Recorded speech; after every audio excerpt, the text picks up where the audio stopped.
وطبيبنا وطبيب قلوبنا وقرتنا وقرة عيوننا وأعلانا ومولانا محمدا عبده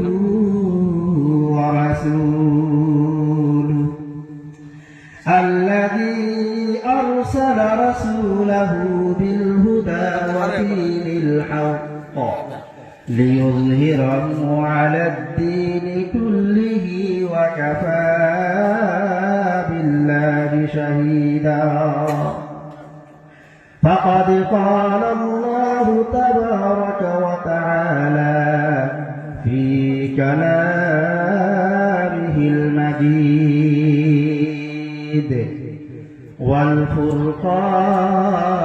والفرقانه الحميد أعوذ بالله من الشيطان الرجيم بسم الله الرحمن الرحيم منها خلقناكم وفيها نعيدكم ومنها نخرجكم تارة أخرى إن الله وملائكته يصلون على النبي يا أيها الذين آمنوا صلوا عليه وسلموا تسليما يا اللهم صل على سيدنا مولانا محمد وعلى آل سيدنا مولانا محمد সিজদাই পড়ে কাঁদলেন নবী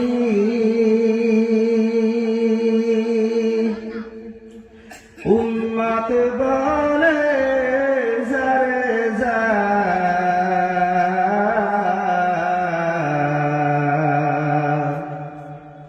সিজদাই পড়ে কাঁদলেন নবী উম্মত বলে জারে যা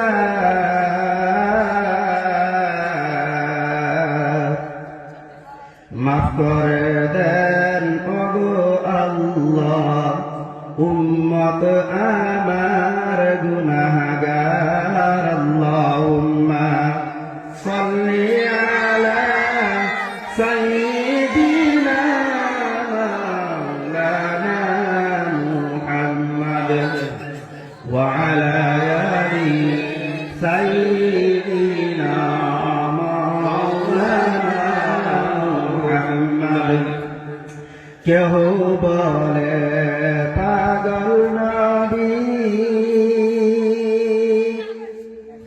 কেউ বলে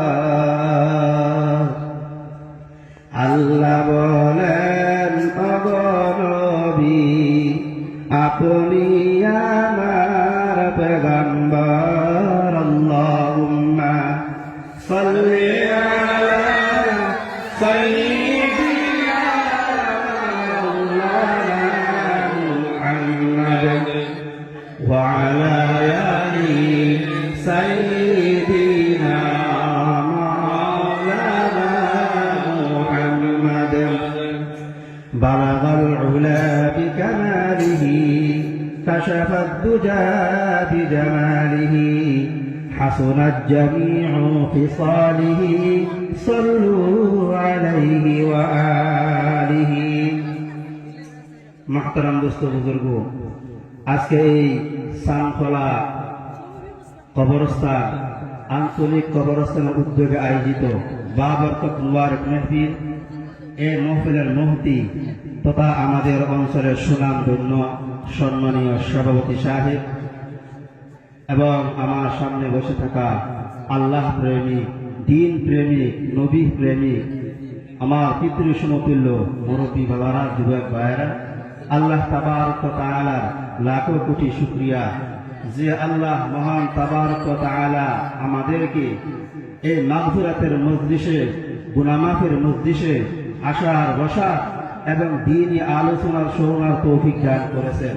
তাই আমরা সবাই অন্তরস্থল থেকে আল্লাহর শুকরিয়াটুকু আদায় করে নিই। সবাইকে উচ্চ সুরে বলে নিই আলহামদুলিল্লাহ।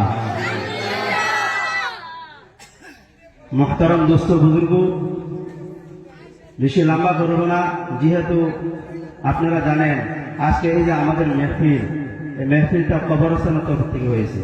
মুহতারাম দোস্ত বুজুর্গ, তাই কবরস্থান, কবর এবং মৃত্যু নিয়ে আমি কিছু কথা আলোচনা আপনাদের সঙ্গে করব। আল্লাহ তাবারক ওয়া তাআলা আমাকে সহি বলার তৌফিক দান করুন, সকলে আমিন। আমার বন্ধুগণ, আমি সর্বপ্রথমে একটা আয়াতে কারিমা তেলাওয়াত করেছিলাম। আল্লাহ রাব্বুল আলামিন ওই আয়াতের মাধ্যমে বলেন, মিনহা খালাকনাকুম ওয়া ফিহা নুঈদুকুম ওয়া মিনহা নুখরিজুকুম তারাতান উখরা। আল্লাহ পাক রব্বুল আলামিন বলেন, আমি তোমাদেরকে জমিন থেকে সৃষ্টি করেছি এবং তোমাদেরকে জমিনের মধ্যে রাখা হবে এবং পুনরায় তোমাদেরকে এই জমিন থেকে উঠানো হবে। কি বলেছে ভাই? এক নম্বর বলেছে আমাদেরকে এই জমিন থেকে সৃষ্টি করেছে। দুই নম্বর বলা হয়েছে তোমাদেরকে এই জমিনের মধ্যে রাখা হবে, অর্থাৎ মানুষ মৃত্যুর পরে জমিনের মধ্যে রাখা হয়। তিন নম্বর বলা হয়েছে পুনরায় তোমাদেরকে এই জমিন থেকে উঠানো হবে। যখন কিয়ামত কায়েম হয়ে যাবে আমাদেরকে এই জমিন থেকে উঠানো হবে। ঠিক কিনা ভাই? আমার বন্ধুগণ, এক নম্বর বলেছিলাম আমাদেরকে এই জমিন থেকে সৃষ্টি করেছে, অর্থাৎ পৃথিবীর প্রথম মানুষ হযরত আদম আলাইহিস সালাতু ওয়াস সালামকে আল্লাহ পাক রব্বুল আলামিন যখন সৃষ্টি করার জন্য ইরাদা করলেন, তখন সর্বপ্রথম হযরত জিবরাইল আলাইহিস সালাতু ওয়াস সালামকে জমিনের মধ্যে পাঠাইলেন মাটি নেওয়ার জন্য। আমার বন্ধুগণ, তখন হযরত জিবরাইল এই জমিনের মধ্যে আসলেন মাটি নেওয়ার জন্য। তখন এই মাটি হযরত জিবরাইল আলাইহিস সালাতু ওয়াস সালামকে দেখে কান্না শুরু করে দিল। আমার বন্ধুগণ, মাটির ওই কান্না দেখে জিবরাইল চলে গেলেন আসমানের মধ্যে। আল্লাহ পাক রব্বুল আলামিন তখন হযরত মিকাইল আলাইহিস সালাতু ওয়াস সালামকে পাঠাইলেন এই দুনিয়ার জমিনের মধ্যে মাটি নেওয়ার জন্য। যখন হযরত মিকাইল আলাইহিস সালাতু ওয়াস সালাম এই দুনিয়ার জমিনের মধ্যে আসলেন মাটি নেওয়ার জন্য, তখন হযরত মিকাইল আলাইহিস সালাতু ওয়াস সালামকে দেখে এই মাটির কান্না আরো বেড়ে গেছে। আমার বন্ধুগণ, এই মাটির কান্না দেখে হযরত ইসরাফিল আলাইহিস সালাতু ওয়াস সালাম চলে গেলেন আসমানের মধ্যে। তখন আল্লাহ পাক রব্বুল আলামিন সর্বশেষ হযরত আজরাইল আলাইহিস সালাতু ওয়াস সালামকে এই দুনিয়ার জমিনের মধ্যে পাঠাইলেন মাটি নেওয়ার জন্য। আল্লাহ রাব্বুল আলামিন বলেন, হে আজরাইল, তুমি যাও যাও দুনিয়ার জমিনের মধ্যে যাও, তুমি কিছু মাটি নিয়ে আসো, আমি আদমকে সৃষ্টি করব। আমার বন্ধুগণ, হযরত আজরাইল আলাইহিস সালাতু ওয়াস সালাম যখন এই দুনিয়ার জমিনের মধ্যে আসলেন মাটি নেওয়ার জন্য, তখন মাটির কান্না আরো বেড়ে গেছে। আমার বন্ধুগণ, হযরত আজরাইল আলাইহিস সালাতু ওয়াস সালাম বলে, হে মাটি, আমার সামনে কান্না কোটি করে কোনো লাভ নাই, লাভ নাই। কারণ হলো এটা আল্লাহ রাব্বুল আলামিনের হুকুম, এই মাটি আমাকে নিয়ে যেতে হবে। আমার বন্ধুগণ, একটি থাপা মেরে মাটি নিয়ে গেলেন আল্লাহর দরবারে। আমার বন্ধুগণ, আল্লাহ পাক রব্বুল আলামিন এই মাটি দিয়ে যখন হযরত আদম আলাইহিস সালাতু ওয়াস সালামকে সৃষ্টি করলো, সৃষ্টি করার পর আল্লাহ পাক রব্বুল আলামিনের এই ডান হাত যখন হযরত আদম আলাইহিস সালাতু ওয়াস সালামের ডান পাশে লাগায়া দিল, তখন সেইখান থেকে চমকদার নূরানি চেহারাওয়ালা রূপ সৃষ্টি হয়েছে। একটু জোরে বলা যাবে কি সুবহানাল্লাহ? আমার বন্ধুগণ, আল্লাহ পাক রব্বুল আলামিন যখন এই বাম হাত যখন হযরত আদম আলাইহিস সালাতু ওয়াস সালামের পিঠের বাম পাশে লাগায়া দিল, বাম পাশে লাগা দেওয়ার সঙ্গে সঙ্গে সেখান থেকে কালো চেহারাওয়ালা রূপ সৃষ্টি হয়েছে, এবং ওই রূপগুলা হলো মুনাফিক এবং কাফিরদের রূপ। আমার বন্ধুগণ, আল্লাহ রাব্বুল আলামিন এই সমস্ত রূপগুলোকে এক জায়গায় জমা করলেন, এবং ওই জায়গাটার নাম হলো আলমে আরওয়াহ। কি নাম? এই জায়গাটার নাম হলো আলমে আরওয়াহ। আল্লাহ পাক রব্বুল আলামিন ওই আলমে আরওয়াহ থেকে মুনতাকিল করে মাদের রহম অর্থাৎ মার পেটের মাধ্যমে দিলেন। মার পেটের মাধ্যমে 7-8-9 মাস থাকার পর এখানে একটি ইনসানি জিসিম হয়েছে। একটি ইনসানি জিসিম হওয়ার পর ওই মার পেট থেকে মুনতাকিল করে এই দুনিয়ার জমিনের মাধ্যমে দিলেন। এই দুনিয়ার জমিনের মধ্যে 70-80 বছর অর্থাৎ যার যতখানি হায়াত আছে ততখানি দেওয়ার পর তখন তাকে দেওয়া হবে আলমে বরজখ অর্থাৎ কবরের জিন্দেগির মধ্যে। তখন কবর থেকে তাকে হাসরের ময়দান, হাসরের ময়দান থেকে হুলসিরাত, তখন হুলসিরাত পাড়ি দিয়ে তার যে আসল মঞ্জিল এবং আসল ঠিকানা জান্নাত অথবা জাহান্নামের মধ্যে পৌঁছে যাবে। আমার বন্ধুগণ, আল্লাহ পাক রব্বুল আলামিন বলেন, ইন্নাল্লাযীনা আমানু ওয়া আমিলুস সালিহাতি কানাত লাহুম জান্নাতুল ফিরদাউসি নুজুলা। আল্লাহ রাব্বুল আলামিন বলেন, যে ব্যক্তি আমার উপর ঈমান এনেছে এবং তার সঙ্গে নেক আমল করেছে, আল্লাহ পাক রব্বুল আলামিন সেই ব্যক্তির জন্য আয়েশু আরামের জান্নাত রেখেছে। আমার বন্ধুগণ, অর্থাৎ বোঝা গেল আলমে আরওয়াহ থেকে নিয়ে তার আসল মঞ্জিল এবং আসল ঠিকানা জান্নাত অথবা জাহান্নাম, এই সমস্ত হালাতের উপরে চিন্তা ফিকির করলে এটাই বোঝা যায় এই দুনিয়াটা আমাদের জন্য আসল মঞ্জিল এবং আসল ঠিকানা নয়। আমার বন্ধুগণ, এই দুনিয়া আমাদের জন্য আসল মঞ্জিল এবং আসল ঠিকানা নয়। যেমন ধরনের যানবাহন, গাছ বাড়ি আছে না নাই? যেমন বিভিন্ন ধরনের যানবাহন আছে, ট্রেন আছে, জাহাজ আছে, গাড়ি আছে। যেমন সমস্ত যানবাহন একজন মুসাফিরের জন্য, একজন প্যাসেঞ্জারের জন্য যেমন আসল মঞ্জিল এবং আসল ঠিকানা হয় না, তেমন ভাবে একজন মানুষের জন্য এই দুনিয়াটা আসল মঞ্জিল এবং আসল ঠিকানা হয় না। আমার বন্ধুগণ, এই দুনিয়া মানুষের জন্য আসল মঞ্জিল এবং আসল ঠিকানা হয় না। পৃথিবীর সমস্ত মানুষ চাহে সে যে কোনো মুজাহিদের সঙ্গে সম্পর্ক রাখনেওয়ালা হোক, সে মুসলমান হোক অথবা কাফির হোক, সে গরিব হোক অথবা ধনী হোক, সে বাদশাহ হোক অথবা ফকির হোক, সে মহিলা হোক অথবা পুরুষ হোক, অথবা সে কমজোর হোক অথবা শক্তিশালী হোক, সে যে কোনো প্রকারের মানুষ হোক না কেন, সম্পত্তিকে একদিন এই মৃত্যুর স্বাদ এবং মৃত্যুর পিয়ালা গ্রহণ করতেই হবে, ঠিক কিনা? আমার বন্ধুগণ, যেমন ধরে নেন আমাদের এই দেশ থেকে মানুষ কেরালা অথবা মুম্বাই কামের জন্য যায় কি যায় না? যায় কি যায় না? আমার বন্ধুগণ, মানুষ যখন কামের উদ্দেশ্যে কেরালা অথবা মুম্বাই যায়, নিশ্চয় ট্রেন দেওয়া যায়। ট্রেন দিয়ে যাওয়ার সময় বিভিন্ন স্টেশন হয়ে হয়ে সে যেমন কেরালা অথবা মুম্বাই যায়, ঠিক তেমন ভাবে আল্লাহ রাব্বুল আলামিন বলেন, মানুষ আল্লাহর ওয়াহ থেকে নিয়ে তার মার পেট থেকে এই দুনিয়া থেকে কবরের জিন্দেগি থেকে হাসরের ময়দান, তারপর হাসরের ময়দান থেকে তার যে আসল মঞ্জিল এবং আসল ঠিকানা জান্নাত অথবা জাহান্নামের মধ্যে পৌঁছে যাবে।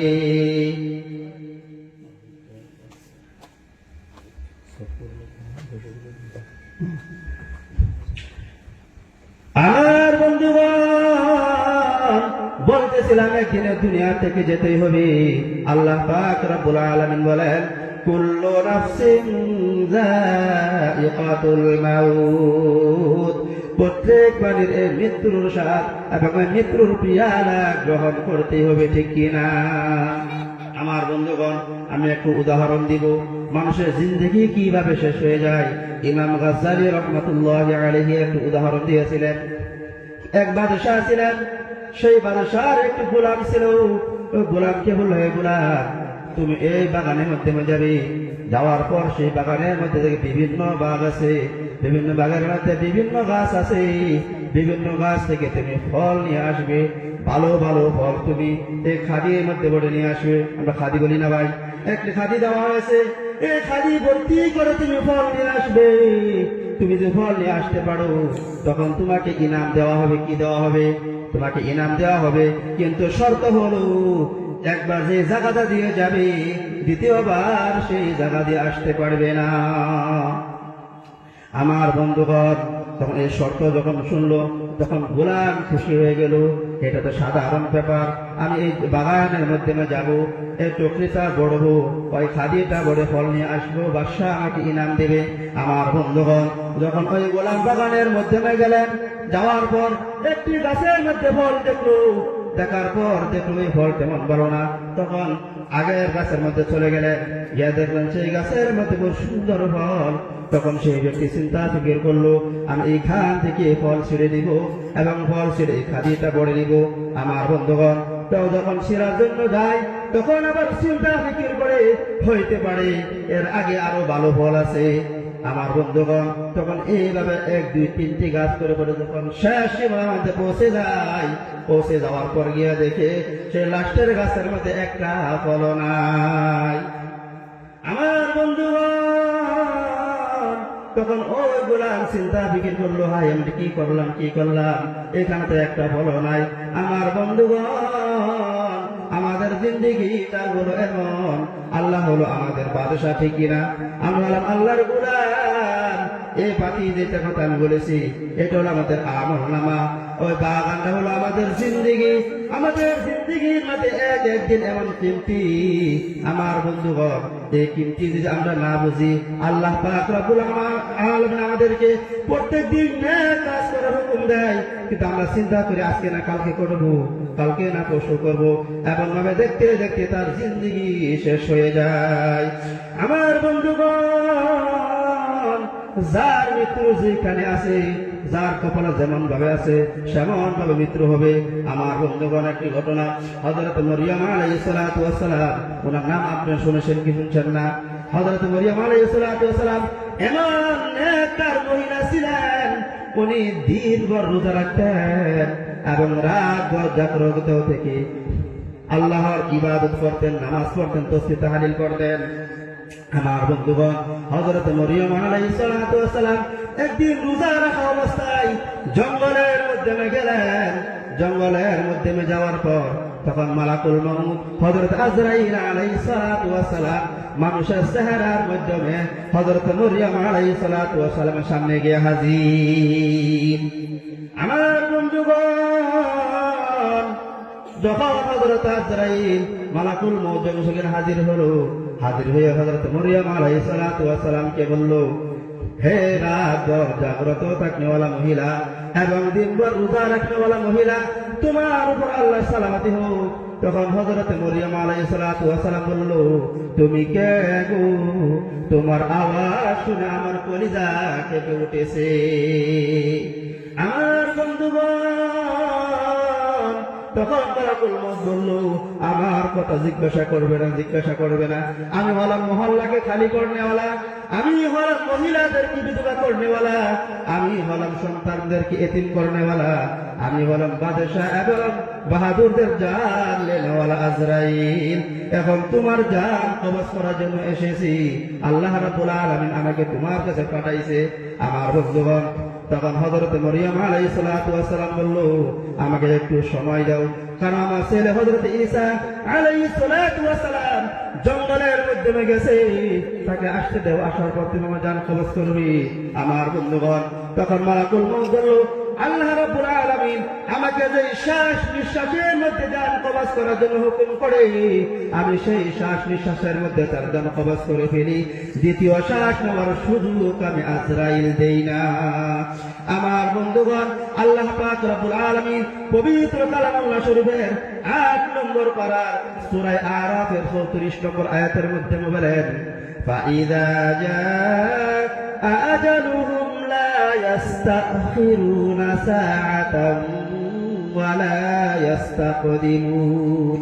আল্লাহ রাব্বুল আলামিন বলেন, তোমার যখন নির্ধারিত সময় এসে যাবে, 1 সেকেন্ড আগেও হবে না, 1 সেকেন্ড পরেও হবে না, তোমার নির্ধারিত সময় মোতাবেক তোমার জান কবজ হয়ে যাবে। আমার বন্ধুগণ,